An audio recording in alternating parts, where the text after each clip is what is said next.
Hello friends, আসসালামু আলাইকুম। আমি আমরুদ দশমউদ্দিন খন্দকার জেকাবরি টেকনিক্স চ্যানেলের পক্ষ থেকে আপনাদেরকে জানাচ্ছি ওয়েলকাম।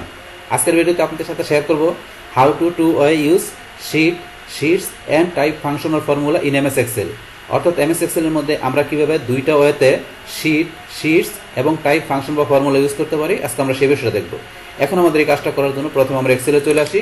বাস এক্সেল আসার পরে কী বলছি, এক্সেল শিটের মধ্যে আজকে আমরা কী দেখবো, আমাদের ফর্মুলা টেবের মোর ফাংশনের মধ্যে আমাদের যে ইনফরমেশন, আমাদের যে ফাংশনগুলো আছে এখানে, তো সেই ফাংশন থেকে আমাদের এই যে শিটস এবং টাইপ, এই তিনটা ফাংশন আমরা কীভাবে দুইটা ওয়েতে ইউজ করতে পারি বলছি, আমরা সেই বিষয়টা দেখবো। এখন প্রথমে আমরা দেখবো যে শিট ফাংশনটা আমাদের এখানে কী কাজ করে। তো এই শিট ফাংশনের কাজটা করার জন্য এখানে আমাদের ধরেন যে কি বর্তমানে একটা শিট আছে আমাদের এখানে।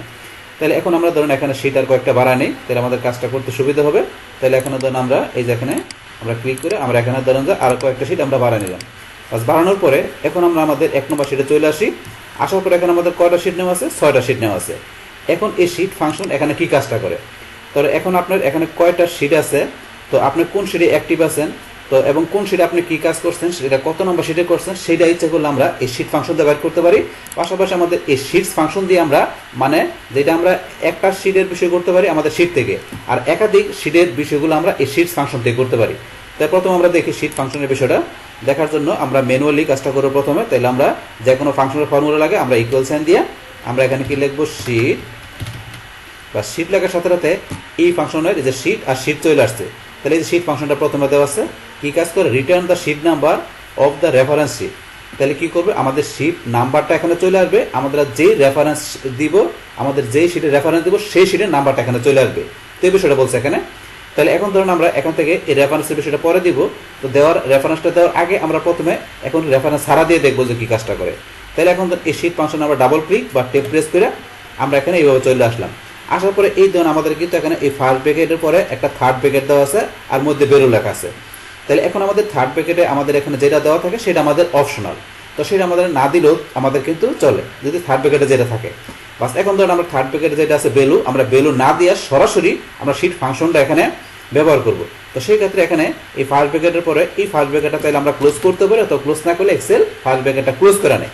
বাস এখন যদি আমরা এন্টার প্রেস করি, তাহলে আমরা এখন বর্তমানে কোন শিটে আছি সেই শিটের নাম্বারটা এখানে দেখাচ্ছে, যে এখানে 1 নম্বর শিটে আমরা কিন্তু এই কাজটা করছি, এই 1 নম্বর শিটে কাজ করছি। এখন এটা ছাড়া যদি আমি এখন ধরেন যে এখানে কোন শিটে যাই, আমি ধরেন এখানে 5 নম্বর শিটে গেলাম, যাই যদি আমি এখানে গিয়ে শিট ফাংশনটা লিখি, বাস এখানে লেখার পরে আমি যদি এখানে কি ধরেন ফার্স্ট ব্র্যাকেটটা ক্লোজ না করলো এক্সেল বসে ক্লোজ করেন। এখন যদি আমরা এন্টার প্রেস করি, তাহলে ধরেন আমি 5 নম্বর শিটে অ্যাক্টিভ আছি, সেই এখানে কিন্তু 5 চলে আসছে। এখানে চলে আসছে 5, কারণ আমি 5 নম্বর শিটে কাজটা করছি, এখানে 5 চলে আসছে। এখন আবার 1 নম্বর শিটে করলে এখানে 1 চলে আসে, কিন্তু যখন আমরা রেফারেন্স দেখাই দিব, আমরা যেই শিটে রেফারেন্স দিব সেই শিটের নাম্বারটা এখানে চলে আসবে, যে আমি কত নম্বর শিটে রেফারেন্স দিয়েছি। যে কীরকম বিষয়টা, এটা আমরা ডিলিট করে দিয়ে এখন আমরা আবার ইকুয়াল দিয়ে আমরা শিট ফাংশনটা লিখি, লেখার পর আমরা এখানে বসে ডাবল ক্লিক বা টেপ প্রেস করে নিয়ে আসলাম। নিয়ে আসার পরে এখন আমরা রেফারেন্স দিব। তো রেফারেন্স হিসেবে আপনি কোন শিটটা দেবেন, ধরুন আমি এখানে রেফারেন্স হিসেবে কোনটা দিলাম, ধরুন আমি 4 নম্বর শিট, তাহলে আমি 4 নম্বর শিটে আসি। আসার পরে 4 নম্বর শিটের এখান থেকে যে কোনোটা সেলের আমি রেফারেন্স দেখাই দিচ্ছি, তখন আমি এখানে এই রেফারেন্সটা দেখাই দিলাম। বা দেখানোর পরে এখন আমাদের এই যে এখন উপরে চলে আসছে এই যে ফর্মুলা বারে, এখন চাইলে আমি কি করতে পারি, এখানে ফার্স্ট ব্র্যাকেটটা ক্লোজ করে দিতে পারি, অথবা অবশ্যই ক্লোজ না করলে এক্সেল ক্লোজ করে নেয়। তাহলে আমি ক্লোজ করে দিলাম। পাস করার পরে এখন যদি আমি এন্টার প্রেস করি, এখন আমি এন্টার প্রেস করলাম, তাহলে ধরুন আমার কি আসছে, আমি কত নম্বর আমি শিটের রেফারেন্স দেখাচ্ছি, আমার 4 নম্বর শিটের রেফারেন্স দেখাচ্ছি। এই কারণে এখানে কি চলে আসছে, 4 চলে আসছে, যে আপনি কোন শিট রেফারেন্স দেখাচ্ছেন সেই শিট নাম্বারটা এখানে চলে আসবে। এই কাজটা কিন্তু এখানে করে। তো আমরা এখানে রেফারেন্স দেখানো ছাড়াও কিন্তু ইচ্ছে করলে আরও অন্যভাবে কাজ করতে পারি। সেটা কীভাবে, ধরুন আমি 5 নম্বর শিটে গেলাম, যার পরে এখন এই 5 নম্বর শিটের ভিতরে আমি এখানে কি করব, ধরুন এখানে আমি কিছু ডাটা লিখলাম, জাস্ট কিছু নেম,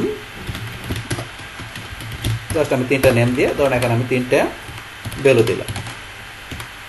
জাস্ট এখানে ভ্যালু দেওয়ার পরে এখন দেখেন একটা আমি সিলেক্ট করে একটা টেবিল তৈরি করে সিলেক্ট করলাম, করার পর টেবিল তৈরি করার জন্য কন্ট্রোল টিচার দিলাম, দেওয়ার পরে আমি ওকেতে ক্লিক করলে একটা টেবিল তৈরি হয়ে গেল। এই টেবিলটা তৈরি হওয়ার পরে এখন আমার এখানে যে এই যে টেবিলটা ফর্মেট টেবিল হওয়ার পরে এই টেবিলের নামটাকে এই যে টেবিল ওয়ান নামটা, এই নামটা আমি এখানে ধরুন চেঞ্জ করে ইচ্ছে করলে আমি অন্য যে কোনো নাম দিতে পারি। টেবিলের নামটা এখানে আমি আমার নামটা দিলাম জোসেফ, বাস আমার নামটা দিলাম। দেওয়ার পরে এখন এই যে টেবিলের নামটা দেওয়ার পরে এখন আমি যদি আমার শিট 1-এ চলে আসি, তাহলে এটা আমি তৈরি করছি কত নম্বর শিটে, আমি 5 নম্বর শিটে কিন্তু এই টেবিলের যে এটা আছে এই ডিজাইনটা এটা কিন্তু 5 নম্বর শিটে করলাম। এখন আমি শিট 1 আসার পরে এখন যদি মনে করেন আমি এখানে যে কোনো জায়গায় আমি ইকুয়াল দিয়ে শিট ফাংশনটা ব্যবহার করি, শিট ফাংশনে যে এখন টেপ প্রেস করলাম, তাহলে এখানে আমার টেবিলটার নাম আমি কি দিয়েছিলাম জসিম। এখন যদি আমি এখানে কি করি জসিম নামটা দিই, এই ধরুন যে এলাকার সাথে সাথে এই যে জসিম চলে আসতো। এখন এই জসিম এখানে আমি ডাবল ক্লিক বা এখানে টেপ চাপ দিলে আসতো। আসার পরে এখানে আমি কি এন্টার প্রেস করি, তাহলে আমার এখানে ওই যে আমি যেটা টেবিলটা তৈরি করলাম এটা কত নম্বর শিটে করছি 5, এই কারণে এখানে কি চলে আসছে 5 চলে আসছে। তাহলে আমার 5 নম্বর শিটে গেলে এই যে 5 নম্বর শিটের ভিতরে আমি যে টেবিলটা করলাম এই যে ডিজাইনে গেলে নাম দিচ্ছি কি জসিম। তাহলে এখন কত নম্বর শিটের ভিতরে আমি জসিম নামে টেবিলটা তৈরি করছি সেটা কিন্তু আমি শিট ফাংশনের মাধ্যমে এটা এখানে নিয়ে আসতে পারি। যে 5 নম্বর শিটের আমরা এখানে কি করছি টেবিল তৈরি করছি সেই শিটে আমি এখানে যে নাম দিচ্ছি টেবিলে সেই নামটা দিয়ে ইচ্ছা করলে শিটের নাম্বারটা এখানে নিয়ে আসতে পারি। তো এইভাবে কাজটা কিন্তু করতে পারি। তারপরে চাইলে ধরেন এখানে আমি ধরেন 6 নম্বর শিটে গেলাম। এখন 6 নম্বর শিটে আসার পরে এখানে ধরেন আমি কিছু ধরেন কি করলাম বেরু লিখলাম, কারণ এখানে কিছু বেরু লিখলাম। এখন এই বেলুগুলো ধরুন আমি এখানে কি করব একটা নাম দিয়ে ইচ্ছা করলাম আমরা সাম এভারেজ যে কোনো কিছু করতে পারি। এখন ধরুন আমি এখানে এই বেলুগুলো এখানে সিলেক্ট করলাম, করার পর আমি এখন ফর্মুলা টেবে যে আমরা এখানে ডিফাইন নেমের মধ্যে আমি একটা নেম দিব। এখন নেম দিলাম কি এখানে ধরুন দিলাম কি নেম, ধরুন আমি ABCD এই নেমটা দিলাম। তো এই নেমটা দেওয়ার পরে এখন আমি ওকেতে ক্লিক করি, বাস ওকেতে ক্লিক করলাম। বাস করার পরে এখন আমার এই যে বেলুগুলার আমি ABCD নেম দিলাম ডিফাইন নেম হিসেবে। দেওয়ার পর আমি শিট 1-এ চলে আসি। আসার পরে ধরুন আমি যদি এখানে কি করি সাম করি, ধরুন আমি সাম করবো কোন ভ্যালুগুলো যেগুলো আমি কি করছি ডিফাইন নেম দিচ্ছি কি ABCD, এই যে ABCD নেমটা চলে আসছে। এখন আমি ধরুন টেপ প্রেস করে নিয়ে আসলাম। আসার পরে এখন যদি আমি এন্টার প্রেস করি তাহলে ওই ভ্যালুগুলো কিন্তু এখানে কি হয়ে গেল আমার এখান থেকে সাম হয়ে গেল। তো যেই ভ্যালুগুলো আমি এখানে দিলাম এই যে আমার এখানে এই ভ্যালুগুলো কি হয়ে গেছে এখানে আমার সাম হয়ে গেছে। কিন্তু এটা ধরো আমরা সামের বিষয় দেখলাম, কিন্তু আমরা সাম না দেখে এখানে শিট ফাংশন দেখি কাজ করে সেটা দেখি। তা দেখার জন্য এখান থেকে ধর আমি যে কোনো জায়গায় আমি এখন শিট ফাংশনটা লিখি, বাস লেখার পরে এখন আমি কি দিব এখানে যে আমি কি করছি যে ওই যে ডিফাইন নেমটা যেটা দিচ্ছি কি নাম দিচ্ছি ABCD। তাহলে দেওয়ার পরে এখন ABCD এই নেমটা দিচ্ছি দিয়ে এখন যদি আমি এন্টার প্রেস করি তাহলে আমার কত নম্বর শিটের মধ্যে আমি কি করছি ওই যে ডিফাইন নেমের আমি যে এটা ইউজ করছি যে ABCD নেমটা ইউজ করছি কত নম্বর শিটে সেই শিটের নামটা কিন্তু এখানে দেখাবে, নাম্বারটা দেখাবে। যে 6 নম্বর শিটের ভিতরে আমি কি করছি এখানে ডিফাইন নেমে আর জন্য আমি এখানে কি করছি এখন আমার এই ভ্যালুগুলো নাম দিয়ে রাখছি, সেই নামটা দিয়ে আমি এখানে যখন কি করবো শিট ফাংশনটা ইউজ করবো সেই ক্ষেত্রে কত নম্বর শিটে আমি এই কাজটা করছি সেই শিটের নাম্বারটা কিন্তু এখানে চলে আসবে। এইটুকু আমার এখানে শিট ফাংশনের কাজটা। এইভাবে আমরা শিট ফাংশনের দ্বারা আমরা এখান থেকে এই ধরনের কাজগুলো ইচ্ছাগুলো করতে পারি যে আপনার কত শিটের আপনি কোন ধরনের কাজগুলো করছেন সেটার রেফারেন্স দেখাই দিয়ে আপনি ইচ্ছা করলে এই শিট ফাংশন ব্যবহার করতে পারেন। তো সেটা কিন্তু আমরা এখানে দেখলাম। বাস এখন আমরা আমাদের দেখবো যে এই শিটস ফাংশনটা কি কাজ করে। তো শিট আমাদের এখানে দেখলাম যে একটা শিটের বিষয় নিয়ে এখন আমরা শিটস থেকে মানে মাল্টিপল শিটের বিষয়গুলো আমাদের শিট ফাংশন থেকে করবো। তাহলে করার জন্য এখন ধরুন আমরা কি করি এখানে প্রথমে ধরুন আমরা এগুলো ডিলিট করে দিচ্ছি। প্রথমে আমরা এখানে কার্সর নিয়ে আসার পরে আমরা এখানে ইকুয়াল দিয়ে আমরা শিট আমরা নিচে যে শিট ফাংশনটা আসলাম। আসার পরে ধরুন লেখা আছে return the number of sheet in a reference. তো আপনি এখান থেকে যে আপনি কি করবেন এখান থেকে যে রেফারেন্স দেখা দিবেন তো সেই ক্ষেত্রে সেই শিটগুলোর নাম্বার এখানে চলে আসবে রিটার্ন করবে। তাহলে আমরা এই ফাংশনটা এখানে ডাবল ক্লিক বা টেপ প্রেস দিয়ে নিয়ে আসলাম। নিয়ে আসার পরে এখন আমি যদি মনে করি কি করি এখানে ফার্স্ট ব্র্যাকেটটা বলছে আমরা ক্লোজ করতেও পারি অথবা ক্লোজ না করলে এক্সেল অটোমেটিক ক্লোজ করে নেয়। বাস এখন যদি আমি এখানে এটা দেওয়ার পর এন্টার প্রেস করি তাহলে আমার এখানে কয়টা শিট আছে এখানে কিন্তু সেই নাম্বারটা চলে আসবে। আমি এন্টার প্রেস করলাম তাহলে আমার 6 চলে আসবে, তার মানে এখানে আমার 6টা শিট আছে। আমার এই ওয়ার্কবুকের মধ্যে কয়টা অ্যাক্টিভ শিট আছে সেই নাম্বারটা আমার চলে আসছে এই শিট ফাংশনের মাধ্যমে। এখন আমি রেফারেন্স দেখাই দিয়ে কি করবো আমাদের এখানে যে মাল্টিপল শিট আমি কয়টা শিট সিলেক্ট করলাম সেটা এখানে আমরা দেখবো কিরকম বিষয়টা। এখন ধর আমি নিচে চলে আসি, আসার পরে ইকুয়াল সাইন দিয়ে আমরা লিখি শিট ফাংশনটা, এই শিটস ফাংশনটা সিলেক্ট করলাম, টেপ প্রেস করলাম, তারপর রেফারেন্স দেখা দিচ্ছি। তাহলে কিরকম বিষয়টা আমাদের প্রথমে 1 নম্বর শিটটা এখানে সিলেক্ট করা আছে। এখন আমি কিবোর্ড থেকে শিফট কি চাপতে ধরে আমি এখানে 2 3 4 অথবা তাহলে আরো শিট আমি ধরুন 5টা শিট সিলেক্ট করলাম। তো সিলেক্ট করার পরে এখন আমি ধরুন যে রেফারেন্স দেখাই দিচ্ছি। রেফারেন্স ধরুন আমি এখান থেকে ধরুন যে কোনো একটা জায়গায় আমি এখন রেফারেন্স দেখাই দিলাম। দেখানোর পরে আমি এই ফার্স্ট ব্র্যাকেটটা চাইলে ক্লোজ করতে পারি অথবা ক্লোজ না করলে বলছে এক্সেল ক্লোজ করে নেই। তার ফার্স্ট ব্র্যাকেটটা ক্লোজ করে দিলাম। দেওয়ার পরে এখানে এন্টার প্রেস করি তাহলে আমার কি চলে আসছে 5। তার মানে আমার কয়টা শিট সিলেক্ট করা ছিল এখানে 5টা শিট, সেখানে 5 চলে আসছে। আপনি 3টা করতাম এখানে 3 চলে আসতো। তো এইভাবে রেফারেন্স দেখা দিচ্ছে বলে আমরা মাল্টিপল শিট আমরা কয়টা শিট সিলেক্ট করলাম সেটা কিন্তু এখান থেকে শিট ফাংশনের মধ্যে আমরা দেখতে পারি। তো বিষয়টা কিন্তু আমরা দেখলাম। এখন ধরুন যে এই যে শিট আর শিটস আমরা এই যে ফাংশন দুইটা আমরা এখান থেকে ব্যবহার করলাম ম্যানুয়ালি ভাবে সেম বিষয়টা ইচ্ছা করলে আমরা সরাসরি ইচ্ছা করলে আমরা এখান থেকে যাই করতে পারি কোন জায়গা থেকে। এখন আমাদের এই মোর ফাংশনে যায় আমরা এখান থেকে এই যে ইনফরমেশনে যাব, যার পর আমাদের এই যে শিট, তাহলে আমরা এই যে এখন শিটে যাই, যার পরে এখন যদি মনে করেন আমরা এখানে কোনো ভ্যালু না লিখে এখন যদি আমি ওকেতে ক্লিক করি তাহলে আমি কোন শিটে অ্যাক্টিভ আছি আমার সেই কত নম্বর শিট সেটা কিন্তু চলে আসবে। যেমন ওকেতে ক্লিক করলাম 1 নম্বর শিট, এখন আমি 3 নম্বর শিটে থাকা যদি এখানে কি করে আমি বা এখানে মোর ফাংশনে গিয়ে ইনফরমেশনে যাই বা যাওয়ার পর এখন আমি শিটে গেলাম, বা আমি কোনো কিছু ভ্যালু লিখলাম না, নাহলে ওকেতে ক্লিক করলে এটা কত নম্বর শিট 3 সেটা কিন্তু চলে আসছে। তো এই বিষয়টা কাজ করে। আবার এখানে আমরা চলে আসি, আসার পর এখানে আমরা আবার গেলাম এখানে ইনফরমেশনে যে আমরা শিটে গেলাম, বা শিটে যাওয়ার পর এখন আমরা কি রেফারেন্স দেখা দিব। তো রেফারেন্স দেখা দিব, আমি 1 নম্বর শিটে আছি, এখন আমি ধরুন 4 নম্বর শিটে চলে আসলাম। আসার পরে এই শিটে রেফারেন্স দেখা দিলাম। তাহলে রেফারেন্স দেখানোর পরে এখন যদি আমি ওকেতে ক্লিক করি, তাহলে আমি কোন শিটে রেফারেন্স দেখাচ্ছি 4 নম্বর শিটে, সেটা কিন্তু চলে আসছে। সেটা আমরা ম্যানুয়ালি পাশাপাশি আমরা এখানে ফাংশনাল ঢুকেও দেখতে পারি। বাস তারপর এখানে আমরা কি আরো কি বিষয় দেখছি, যে এখান থেকে আমাদের ওই দেখাই দিয়ে আমরা কি দেখাইছি, এই যে টেবিল। তার টেবিলের নাম আমাদের কি ছিল এখানে, যে আমরা এই যে এখানে ডিজাইনে চলে আসলে জসিম, আমরা এটা দিয়ে দিচ্ছি। তারপরে এখানে আমরা কি করে দেখাইছি, যে এই যে এখান থেকে এটা নাম দিছি আমরা ডিফাইন নেম দিয়ে। তো এই সেম বিষয়গুলা ধরুন ইচ্ছা করলে আমরা এখান থেকে করতে পারি। আমরা আবার এখানে চলে আসি, আসার পরে আমরা এখানে ইনফরমেশনে যাই, তারপর শিটে গেলাম, বা শিটে যাওয়ার পর এখন আমি এখানে লিখে দিই জসিম। তো জসিম লিখে দিলে আমরা কি করছি, এটা দিয়ে ওই যে আমরা একটা টেবিল তৈরি করছি, ডিজাইন টেবিল তৈরি করছি। সেই ডিজাইন টেবিল আমরা কত নম্বর শিটে করছি সেই শিটের নাম্বারটা এখানে চলে আসবে। তাহলে আমি জসিম লেখার পরে এখন ওকেতে ক্লিক করি, তাহলে আমার 5 নম্বর শিটে কাজটা করছে। যে শিট 5 এ গেলে আমার টেবিলের যে কাজটা করছে, এই যে জসিম নাম দিয়ে আমরা ডিজাইনে যাই, যে জসিম নাম দেওয়ার পরে এটা কত নম্বর শিটে আছে আমাদের এই টেবিলটা তৈরি করা, সেই শিটে 5 নম্বর শিট 5 চলে আসছে। সেম ভাবে এখানে বলছি আমরা যে এই যে এটা করছি কোনটা ডিফাইন নেম দিছি, এটা কত নম্বর 6 নম্বর শিটে। তা সেই বিষয়টা আনতে পারি, আনার জন্য এখানে আমরা আবার চলে যাবো ফর্মুলা ট্যাব, আমরা এখানে চলে আসবো ইনফরমেশন, আমরা শিটে চলে আসি। আসার পর এটা নেম কি দিয়েছিলাম আমরা ABCD নেম দিছি। এখন ওকেতে ক্লিক করলে তাহলে কত নম্বর শিটে বলছি 6 নম্বর শিটে, এই যে আমরা এখানে ডিফাইন নেম দিচ্ছি, সেই 6 নম্বর শিটের এখানে কাউন্ট করে 6 নম্বর শিটটা নিয়ে আসছে। এখানে 6 নম্বর শিটে কোন শিটে কাজটা করছে আমরা, এইভাবে আমরা দুইটা ভাবেই আমাদের শিট ফাংশন আমরা ইউজ করতে পারি।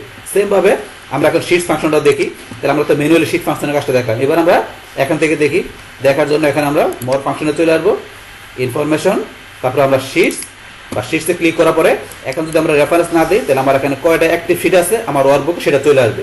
এখন আমি ওকেতে ক্লিক করি, বা 6 চলে, কারণ আমার এখানে 6টা অ্যাক্টিভ শিট আছে ওয়ার্কবুকে, সেটা চলে আসলো। বাস এখন আমরা দেবো রেফারেন্স দেখায়, তাহলে আবার আমরা এখানে লেখা তো আমরা করতে পারি, সেটা দেখলাম। এখন আমরা এখানে চলে আসবো ইনফরমেশন, আমরা শিটস ফাংশনে চলে আসি, আসার পর রেফারেন্স দেখাই দিব। তো রেফারেন্স দেখানোর জন্য আমরা কিভাবে দেখাবো, এই প্রথম শিটটা সিলেক্ট করা আছে, তারপরে আমরা শিফট কি চাপ ধরে রেখে বাস এবার ধরুন আমরা এই 4টা শিট সিলেক্ট করা আছে। সিলেক্ট করার পরে এখন তারপরে এখান থেকে আমরা এই কোন শিটের রেফারেন্স দেখাবো, ধরুন আমরা এখান থেকে যে কোনো একটা শিটের আমরা রেফারেন্স দেখাই দিলাম। দেখানোর পরে ওকেতে ক্লিক করি, বাস তারপর এখানে এই 4টা শিটের রেফারেন্স দেখাই। ইচ্ছা করলে আমরা এখানে কি করতে পারি, মানে যে কোনো শিট আপনি সিলেক্ট করবেন, মানে মাল্টিপল সিলেক্ট করলে আপনি যে কোনো শিট সিলেক্ট করছে সে কটা শিট এখানে দেখাবে যে আমাদের 4টা শিট আমরা কি করছি এখানে শিট ফাংশনের মাধ্যমে সিলেক্ট করে দেখাচ্ছি, সেটা সেখানে কাউন্ট করে দেখাবে। এটা হচ্ছে আমাদের এই বিষয়টা শিট ফাংশনের বিষয়টা, যেটা আমরা এখান থেকে দুইটা হতে দেখলাম।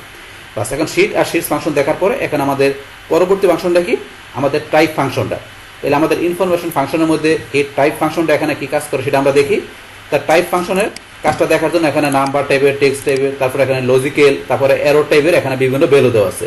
তো এই ভ্যালুগুলা এখানে কি করবো, টাইপ ফাংশন দিয়ে আমরা কোনটা কোন টাইপের ভ্যালু সেটাকে এখানে কি করবো একটা নাম্বারিং করে আমাদের কি করবো টাইপ ফাংশন দেখাবে। যেমন কিরকম, ইকুয়াল দিলাম, বাস দেওয়ার পর আমরা এখানে টাইপ ফাংশনটা লিখলাম, বাস লেখার সাথে সাথে এখানে তো যদি কি লেখা আছে আপনি একটু পড়লে ইজিলি বুঝতে পারবেন। এই ধরনের এখানে লেখা আছে return an integer representing the data type of a value. তাহলে কি বলছে, আপনি রিটার্ন করবে একটা ইন্টিজার রিপ্রেজেন্ট করবে ডাটা টাইপের অফ এ ভ্যালু হিসাবে। সেটা কি ধরনের ইন্টিজার এখানে রিটার্ন করবে, বলছে এখানে যদি নাম্বার টাইপের হয় তাহলে সে নাম্বার টাইপের ভ্যালু হলে 1 রিটার্ন করবে, আর যদি টেক্সট টাইপের ভ্যালু হয় সেক্ষেত্রে 2 রিটার্ন করবে, আর যদি লজিক্যাল টাইপের ভ্যালু হয় তাহলে 4 রিটার্ন করবে, আর যদি এরো টাইপের ভ্যালু হয় তাহলে 60 রিটার্ন করবে, আর যদি এরো টাইপের ভ্যালু হয় তাহলে 64 রিটার্ন করবে। এই যে এখন সুন্দরভাবে লেখা আছে আপনার কোন টাইপের কোন ভ্যালু হলে কত রিটার্ন করবে নাম্বার, সেটা কিন্তু এখানে সুন্দরভাবে লেখা আছে। তো এটা তো আমরা এখানে বিষয়টা বুঝলাম, এই জিনিসটা আসবে। এখন টাইপ ফাংশনটা এখানে আপনার ডাবল ক্লিক করে অথবা কিবোর্ড থেকে টেপ প্রেস করে নিয়ে আসলাম, বাস নিয়ে আসার পরে এখন আমাদের এখানে কি ভ্যালু দিতে হবে। তাহলে আমরা যে ভ্যালুটা দেখা দিচ্ছি আমাদের প্রথম ভ্যালুটা দেখা দিলাম, দেখানোর পরে চাইলে ফার্স্ট ব্র্যাকেটটা আমরা ক্লোজ করতে পারি, অথবা সে ক্লোজ না করলে এক্সেল অটোমেটিক্যালি ফার্স্ট ব্র্যাকেটটা ক্লোজ করে নেয়। তো আমরা দেন ক্লোজ করে দিলাম, দেওয়ার পর এন্টার প্রেস করি, বাস এখন 1 চলে আসছে। তাহলে আমাদের বলছি যে নাম্বার টাইপের কোনো ভ্যালু হলে 1 চলে আসবে। এখন টেক্সট টাইপের হলে কত আসবে, আমাদের এই যে লজিক্যাল আছে তারপরে এরর আছে, দেখে আমরা কত আসে। এখন আমরা নিচ দিকে টান দিই, একদম বাকিগুলো চলে আসবে। টেক্সট টাইপের জন্য কি আসবে 2, আর এখানে লজিক্যালের জন্য 4, আর এখানে এরর টাইপের জন্য হলো 16, যেটা আমরা অলরেডি দেখলাম। কিন্তু এখানে আমাদের এরর টাইপের হলে কত আসবে বলছি 64। তাহলে সেটা আনার জন্য কি করতে হবে, এখানে ধরুন আমরা এখানে লিখি এখন ইকুয়াল দিলাম, বাস দেওয়ার পর এখন আমরা টাইপ ফাংশনটা লিখি, বাস লেখার পর আমরা এখানে কি করব টেপ প্রেস করলাম, করার পরে এখানে আমাদের কি লিখতে হবে ভ্যালুগুলা।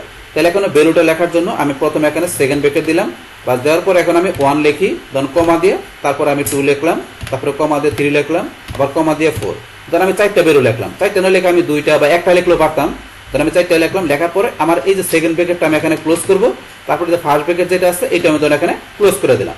ক্লোজ করার পরে এখন আমি যদি এখানে এন্টার প্রেস করি তাহলে আমার কত চলে আসছে, 64 চলে আসছে, 64 চলে আসছে। কিন্তু আমি যদি এখানে আবার টাইপে যাই, এই টাইপ ফাংশন আবার দেওয়ার পরে এখন আমি এখানে সেকেন্ড ব্র্যাকেট শুধু যদি 1ও লিখি, শুধু 1 লিখলাম, সেকেন্ড ব্র্যাকেটটা ক্লোজ, ফার্স্ট ব্র্যাকেটটা ক্লোজ, তারপরে এন্টার প্রেস করি, তারপরেও কিন্তু আমার এখানে কি চলে 64 চলে আসছে। তাহলে আমি একটা ভ্যালু দেখাই কিংবা একাধিক ভ্যালু এখানে এভাবে দেখাই দিতে ইচ্ছে করলে আমার টাইপ ফাংশনের মাধ্যমে আমার এখানে যে ইটা চলে আসে, যে এর যে এখানে যে ইটা যে নাম্বারটা রিপ্রেজেন্ট করবে 64 সেটা কিন্তু আমি নিয়ে আসতে পারি, যেটা আমরা অলরেডি দেখছি যে এখানে টাইপ ফাংশনের মাধ্যমে যেটা আমরা কি বলছি যে এই যেখানে যে এর টাইপের কোনো আপনি যদি করেন সেই ক্ষেত্রে 64 চলে আসবে, আর অন্যগুলো তো আমরা দেখলামই যে এখানে চলে আসছে। তো এইটা হচ্ছে আমাদের এখানে টাইপ ফাংশনের বিষয়টা, যে কোনটা কি কাজ করে সেটা কিন্তু আমরা দেখলাম। এখন এই সেম বিষয়টা ইচ্ছা করলে আমরা আরেকভাবে ইউজ করতে পারি, সেটা কিভাবে, তো সেটা ইউজ করার জন্য আমরা এখানে দেখি, দেখার জন্য আমরা মর ফাংশনে গিয়ে আমরা ইনফরমেশনে যাব, সরাসরি আমাদের এই যে টাইপ ফাংশনে যাব, বা যার পর এখান থেকে ভ্যালুটা দেখাই দিবেন। তাহলে আমরা এই যে ভ্যালুটা দেখাই দিলাম, দেখানোর পরে এখন আমরা ওকেতে ক্লিক করি, এই জন্য এখানে চলে আসছে, টান দিলে এখন বাকিগুলো চলে আসবে, টান দিলাম, টান দেওয়ার পর এখন আমাদের এখানে বাকিগুলো চলে আসছে। তাহলে আমরা আগে যেভাবে নিয়ে আসছি ম্যানুয়ালি, সেম ভাবে এখানে আমরা সরাসরি আমাদের টাইপ ফাংশনে যেয়ে আমরা ইচ্ছা করলে সেম বিষয়গুলো নিয়ে আসতে পারি। তারপরে এটা তো আমরা দেখলাম যে কিভাবে কাজটা করতে হয় এখানে, যে আমাদের এই এর জন্য যে সৃষ্টি করা সেটা কিন্তু আমরা দেখলাম অলরেডি। তাহলে এইভাবে আমরা দুইটা হতে আমরা কি করতে পারি, টাইপ ফাংশনটা ব্যবহার করতে পারি। তাহলে আমরা আমাদের আজকের এই ভিডিওতে কি দেখলাম, যে কিভাবে আমাদের এখানে যে এক্সেল শিটের মধ্যে যে আমাদের এখানে এই মর ফাংশনের মধ্যে ইনফরমেশন টাইপের যে এখানে আমাদের ফাংশন আছে শিটস এবং টাইপ, এই তিনটা ফাংশন আমরা কিভাবে দুইটা ওয়েতে ইউজ করতে পারি সেই টোটাল বিষয়টা আমি আপনাদের সাথে এখানে কি করলাম, শেয়ার করলাম। বাস তাহলে হয়েছে আমাদের এখানকার টোটাল বিষয়টা মূলত আমাদের আজকের ভিডিও। ডিয়ার ফ্রেন্ডস, আমার আজকের এই how to use sheets and type functional formula in MS Excel এই ভিডিও যদি আপনাদের কাছে ভালো লেগে থাকে কিংবা এই ভিডিও থেকে আপনারা কিছু শিখে থাকেন, উপকৃত হয়ে থাকেন, তাহলে আমার এই জেক আপডেট টেকনিক চ্যানেলটি আপনারা সাবস্ক্রাইব করবেন, লাইক করবেন, কমেন্ট করবেন এবং সবার সাথে শেয়ার করবেন। Thanks everybody.